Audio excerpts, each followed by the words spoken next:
কিরে বন্ধু, কি অবস্থা, কেমন আছিস? আর বন্ধু কইস না, ভালো থাকা।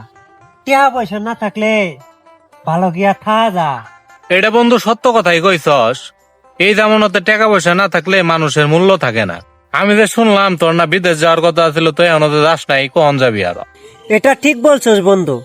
আসলে টাকা পয়সার অভাব, কিন্তু সবচেয়ে বড় কথা হইলো বাপ আছে, মা আছে, ভাই বোন আছে, আর সবচেয়ে বড় কথা হইলো বউটা আছে।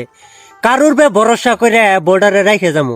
আর তোদের যে স্বভাব, তোদের উপরে ভরসা করে তোর বউ রাইখে বিদেশ যাওয়া সম্ভব না। এটা তুই কেমন কথা বললি বন্ধু? তুই আমার চরিত্র নিয়ে কথা বললি। আমি হই একটু খারাপ হতে পারি, কিন্তু এতটা খারাপ না তো যে তুই আমার চরিত্র নিয়ে কথা বললি। আচ্ছা বন্ধু, রাগ করিস না। আচ্ছা বাদ দে, আমি নই বিদেশ যাই নাই পরিবারের চাপে। তাহলে তোরও তো বিদেশ যাওয়ার কথা ছিল, তাহলে তুই বিদেশ গেলি না কে? এই পাড়ার ওই পাড়ার সবাই তো বিদেশ যাইতে থাকে, এখন দিয়ে তুইও যাইতেছস গা। তো সবাই যদি বিদেশ জায়গা, এখন তুইও যাবি গে, তোর বইরে তেলে পাহারা দিব কেরা? তোর বইরে নয় পাহারা আমি দিমুনি। আবার আর একটা কথা হলো বন্ধু, জানস তোর বইয়ের সঙ্গে আমার একটু একটু একটু ওই ওই ওই আছে তো, বুঝস নাই? তুই যা, সমস্যা নাই, আমি তোর বইরে দেখে রাখবো। কি বললি শালা? তুই আমার বইয়ের হতে